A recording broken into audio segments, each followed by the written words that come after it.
Doctor Sumanth வீட்ல power கட்டுன்னு நினைக்கிறேன். டாக்டர் சுமந்த், பவர் கட்டா?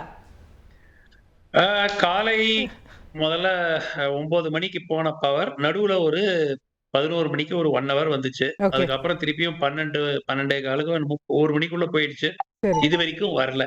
ஓகே. சோ அதனால தான் நான் ஆக்சுவலா எப்ப வரும்னு வீட்ல predict பண்ண முடியுமா சார்? எப்ப வரும்னு அதாவது இல்லைங்க இல்லைங்க அதாவது வெதர் இது வந்து ப்ரெடிக்ஷன் மாதிரி இது ஒண்ணு தனியா இருக்கு. வெதர் இல்ல நான் வந்து மல்டிபிள் டைம்ஸ் போன் பண்ணி அப்புறம் எங்க ஃப்ரெண்ட்ஸ் யாரோ நேர்ல எல்லாம் கூட போய் பார்த்துட்டு வந்துட்டாங்க. சரி சரி. எவ்ரி டைம் வருங்கிறாங்க. half an hourல வரும் 1 hourல வரும்னு. பட் இது வரைக்கும் ஒன்னும் ரெஸ்டோர் டோன்ட் ஆகல. வரி டாக்டர். அவங்க புயல் டிஸ்கனெக்ட் பண்ணி கரை வைக்கல. புயல் கரையை கடந்த உடனே இல்ல வந்துரும்னு புயலுக்கு எதிர்பார்ப்போம். இதுக்கு இல்ல அசோகா, எனக்கு தெரிஞ்ச வரைக்கும் இது புயலுக்கு இதுக்கு சம்பந்தம் இல்ல. ஏதோ Some other issue. Okay. board or something has got burnt. Okay. Something has been Fine, burnt fine. in the Okay. yeah. Coming back to the subject, இந்த புயல் எஸ்பெஷலி இந்த ஃபெஞ்சல் இதை கணிக்கிறதுல ஒரு வாரமாவே நிறைய டிஸ்கிரிபன்சிஸ் இருந்திருக்கு அப்படின்னு பாப்பீங்களா? இதுல ஒரு முன்னுக்கு பின் முரணாக ஒரு குழப்பமான புயலா இது இருந்திருக்கு. இதுல ஐஎம்டிஓ அல்லது பிரைவேட் ஃபோர்காஸ்டர்ஸோ ஃபெயில் ஆயிருக்காங்க ஏதாவது ஒரு இடத்துல நினைக்கிறீங்களா?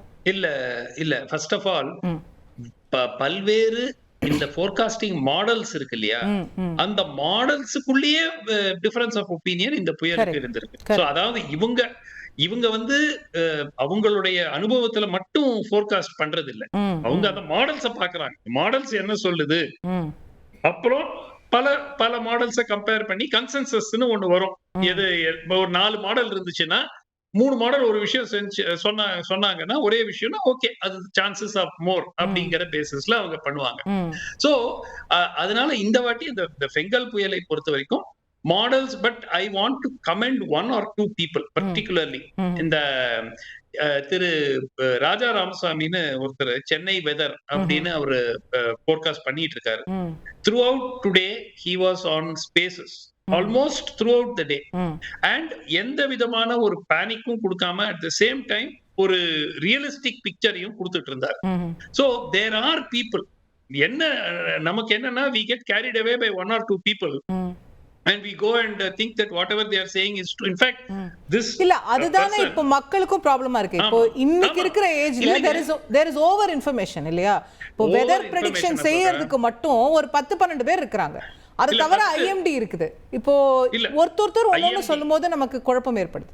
இல்லைங்க, இப்போ நம்ம இவர் இருக்காரு, ஸ்ரீகாந்த் இருக்காரு, அந்த மாதிரி ஒரு 3-4 ஃபோர்காஸ்டர்ஸ் who forecast seriously. அவர்கள் இப்ப அவங்க எல்லாம் வந்து பாத்தீங்கன்னா பெரும்பாலும் இந்த அடித்து நொறுக்கும், டமால் டுமீல் வரும், இந்த மாதிரி வார்த்தைகள் எல்லாம் பயன்படுத்த மாட்டாங்க. சரி. So there are serious forecasters. நான் இன்னைக்கு I would have joined at least 3 or 4 of those spaces that this person was holding throughout the day பண்ணிட்டு இருந்தார். இப்போ கூட I think right now something was going on. Okay. என்னன்னா மக்கள் கேள்வி கேக்குறாங்க, அந்த கேள்விகளுக்கு பொறுமையா பதில் சொல்றாரு. நிறைய பேர் அதே கேள்வி அவர் பதில் சொன்ன கேள்வியே கேக்குறாங்க, அதுக்கும் பொறுமையா பதில் சொல்றாரு. At the same time realistic, பிராக்டிகலா நீங்க இது பண்ணாதீங்க, வெளியே போறதை அவாய்ட் பண்ணுங்க முடிந்த அளவுக்கு. அதே மாதிரி இம்பார்ட்டன்ட் ப்ரிகாஷன்ஸ், பவர் கட் ஆகலாம், இந்த மாதிரி விஷயங்கள் எல்லாம் ப்ரிகாஷன். அதே சேம் டைம் சின்ன பின்னம் ஆகுமா, அந்த மாதிரி எல்லாம் ஹெட்லைன்ஸ், இந்த மாதிரி சென்சேஷனலிசம். என்ன பிரச்சனைனா, நமக்கு அது மீடியாவாக இருந்தாலும் சரி, பிளாகர்ஸ் ஆக இருந்தாலும் சரி, மக்கள் விரும்புவது இந்த சென்சேஷனலிசம். ஓகே. இப்போ நான் வந்து அந்த மாதிரி ஒரு ஹெட்லைன் போடலன்னா என் வெதர் போட்டு யாரும் வந்து படிக்க மாட்டாங்கன்னு சில பேர் நினைக்கிறாங்க. அதனால அந்த மாதிரி சென்சேஷன் எல்லாம் போட்டாதான் அதுக்கு வருவாங்க. போரிங்கா இந்த பகுதியில இந்த மாதிரி நடக்கக்கூடும் அப்படின்னு போட்டீங்கன்னா இட் மே நாட் ரெசனேட். இப்போ ஃபார் எக்ஸாம்பிள் பல சேனல்ஸினுடைய ஹெட்லைன்ஸே நீங்க போய் பாருங்களேன். அத பாத்தீங்கன்னா மிகப்பெரிய ஆபத்து சென்னையை நெருங்குகிறது. ரெண்டாவது point I want to make, இன்னைக்கு பெய்தது வரலாறு காணாத மழை அல்ல. தயவு செய்து 15 சென்டிமீட்டர் கூட நிறைய இடத்துல பெய்யல. 15 சென்டிமீட்டரே சில இடங்கள்ல தான் பெய்யுது, சில இடங்கள்ல 20 சென்டிமீட்டர், நிறைய இடங்கள்ல 10-12 centimetre. It is not at all A record rainfall. So அதனாலதான் இன்னைக்கு நடந்த பிரச்சனைகள் எல்லாம், தண்ணி இந்த அளவுக்கு தேங்கியதெல்லாம் கவலை அளிக்கிற ஒன்று. Okay.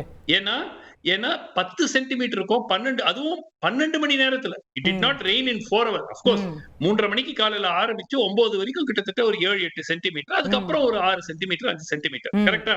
So over a period of 12 to 14 hours, rainfall of 12 to 14 centimeters is 1 centimeter per hour. ரஃபா of course எக்ஸாக்ட்டா அந்த மாதிரி வராது, but I'm just giving an idea. அந்த மாதிரி ஒரு ரெயின்ஃபாலுக்கு இந்த அளவுக்கு flooding ஏற்படணுமா அப்படிங்கிறது நம்ம நிச்சயமா சிந்திக்கணும். ஏன்னா பல முறை சென்னை 15 சென்டிமீட்டர் சந்திச்சிருக்கு. எனக்கு தெரிந்த வரைக்கும் ஃப்ளட்டிங்ன்றது இப்போ கடந்த இப்போ அந்த மிச்சாங் புயல் மோதிரம் எல்லாம் இருந்த மாதிரி அவ்வளவு வைட் ஸ்ப்ரெட்டா இல்ல.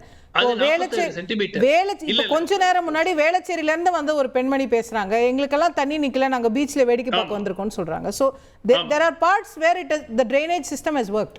இல்ல அசோகா, first of all செய்திகளை உடனுக்குடன் தெரிந்து கொள்ள உடனே சப்ஸ்கிரைப் பண்ணுங்க.